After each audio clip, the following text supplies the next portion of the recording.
Red lipstick has been called sinful. It's been outlawed. It's been worn by queens, by sex workers, by drag queens fighting police in the street, and by teenagers getting grounded by their parents. It survived the fall of Rome, the Victorian era, 2 world wars, and 100 recessions. So how did one swipe of red wax become one of the most loaded objects a person can put on their face? Let's go back, like 5,000 years back. The story starts around 3500 BCE in ancient Mesopotamia. Queen Puabi of Ur, yes, an actual queen, crushed up semi-precious red gemstones and rock into a paste and painted her lips with it. Around the same time, in the Indus Valley, women were literally carrying around solid blocks of red ochre shaped like little lipstick bullets. Then Egypt took it and ran. Both men and women wore bold cosmetics. It wasn't gendered. It was a status symbol. Cleopatra's signature red came from crushed cochineal beetles. But some Egyptian formulas were mixed with iodine and bromine, and they were so toxic, people actually died wearing them. Historians literally call it the kiss of death. Rome went even further. Wealthy Romans painted their lips with vermilion, mercury sulfide, mined by enslaved laborers in Spain under brutal conditions. One empress, Poppaea Sabina, reportedly kept a staff of 100 slaves just to maintain her makeup. And then Greece did something wild. They made the red lip mandatory, but only for sex workers. It was law. If a registered prostitute was caught in public without red lipstick, she could be punished for impersonating a respectable woman. Red lips weren't rebellion yet, they were regulation. Meanwhile, on the other side of the world, Tang Dynasty China was painting lips into tiny, stylized shapes. Cherry blossoms, delicate points. A completely different aesthetic philosophy from the bigger is bolder Western approach.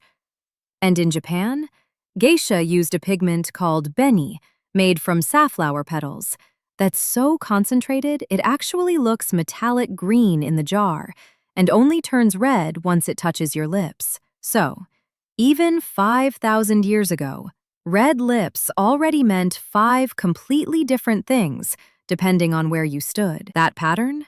It never stopped. When Rome fell, the church took over the narrative, and it was not kind. Medieval clergy called lip paint a challenge to God's design. Basically, if God made your face, changing it was an insult to him. Bold red lips were pushed underground for centuries. Then Queen Elizabeth I broke every rule. She built an entire visual identity around stark white skin and blood-red lips, using a recipe of cochineal, egg whites, and fig milk. Because she was the queen, an entire aristocracy copied her, even the men. Here's a fun myth bust. You've probably heard that England once had a law where a woman could be tried as a witch for wearing makeup to trick a man into marriage. It's a great story. It's completely fake. It was satire published in a London newspaper in 1785, and later generations just forgot it was a joke and started citing it as real history. But Victoria wasn't joking. Queen Victoria publicly called makeup impolite and associated it strictly with actresses and prostitutes. So for most of the 1800s, respectable women secretly bit their lips or rubbed them with crepe paper to fake a flush, because openly wearing lipstick could get you socially exiled. That finally cracked in 1884, when the French house Guerlain released the first commercial lipstick. And a stage actress named Sarah Bernhardt applied hers in public, on purpose, scandalizing everyone, and basically inventing the idea of lipstick as a public act of defiance. Okay, now for the story you've probably heard 100 times. That in 1912, Elizabeth Arden stood outside her salon and handed out lipstick to suffragettes marching for the right to vote, and they all wore it in solidarity. It's one of the most repeated facts in beauty history. It never happened. Here's the problem. In 1912, Arden's salon only sold skincare, no lipstick at all. The swivel-up lipstick tube hadn't even been invented yet. Newspapers covered that march in exhaustive detail, down to what fabric people's hats were made of, and not one mention of red lips. And some of the feminists supposedly wearing it in the retellings, like Elizabeth Cady Stanton, had already been dead for a decade. The myth actually traces back to a 2018 marketing campaign. Elizabeth Arden partnered with UN Women, launched a lipstick called Red Door Red, and built a founding myth to sell it. So what actually connected lipstick to female liberation? It wasn't one dramatic protest. It was the 1920s. Flappers cutting their hair, raising their hemlines, and wearing bold lips as a direct rejection of Victorian rules. Combine that with Hollywood, mass advertising, and women entering the workforce, and by the mid-20s, red lips had gone fully mainstream. By the 1930s, it was such a battleground that a survey found over half of American teenage girls were fighting with their parents about wearing it. Some things never change. This next part is the one that actually gets me every time I read it. In April 1945, British forces liberated the Bergen-Belsen concentration camp. Survivors had nothing. No proper food, no clean clothes, barely any medical supplies. And in the middle of that crisis, an unexplained shipment of red lipstick arrived at the camp. A British medical officer, Lieutenant Colonel Mervyn Willett Gonen, wrote about it in his diary, which is preserved today at the Imperial War Museum. He said, the soldiers were desperate for basic supplies, and nobody could figure out who had requested lipstick of all things. But he called it the action of genius, because he watched women who had nothing, not even a nightgown, apply red lipstick, and, for the first time in years, look like themselves again. After a system built entirely to strip people of their identity, that one small object gave some of it back. That's not a metaphor for how powerful this stuff is. That's just what happened. Jump to Stonewall, 1969. Trans activists Sylvia Rivera and Marsha P. Johnson were on the front lines of the uprising, both wearing red lipstick as part of a look that, at the time, could get you arrested just for existing in public. For them, it wasn't a beauty choice. It was armor and defiance in the same swipe. Then the 80s flipped the meaning again. As women flooded into corporate America, power dressing turned red lipstick into a weapon in the boardroom.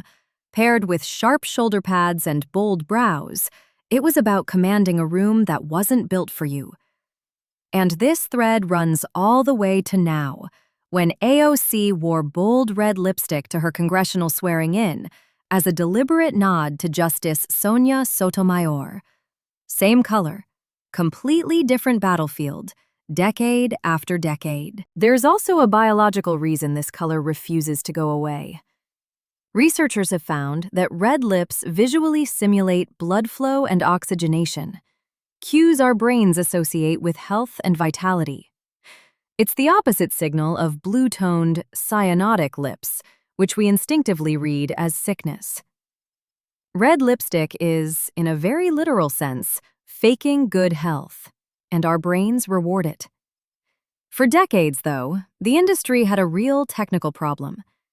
Most reds were formulated to look good on pale skin and just didn't translate across every undertone. That started changing when MAC built Ruby Woo for Madonna's 1990 tour, a matte red with a cool blue undertone that neutralizes yellow in your teeth and works across almost any skin tone. It became a cult favorite, especially with women of color who'd been an afterthought in red lipstick formulas for decades.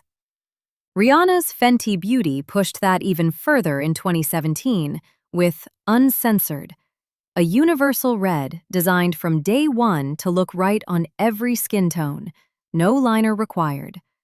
And that idea, a genuinely universal red, not an accident of who the lab technicians happened to be testing on, is basically the standard now. You see it across the market, from the big legacy houses down to newer independent labels like Haya Beauty, who've built their reds around the same principle. One shade that's actually meant to work on everyone, not just whoever the default customer used to be. One last weird fact before we wrap up. In 2001, after 9/11, the U.S. economy tanked. But Estee Lauder's lipstick sales went up 11%. Economists now call this the lipstick index. It happened during the Great Depression, too, and again in 2008. The theory: when people can't afford the big stuff, the car, the vacation, the handbag, they still want some small, affordable luxury. A $30 lipstick gives almost the same psychological lift as a $3,000 bag for a fraction of the cost. It's not irrational spending. It's a coping mechanism with really good marketing. 5,000 years, and this one object has meant law, sin, sovereignty, grief, rebellion, and power. Sometimes all at once. It's never just makeup. It's the one thing you can put on in 10 seconds that says exactly who you are right now. If you learned something, subscribe for more deep dives like this, and let me know in the comments which era of red lipstick history surprised you the most.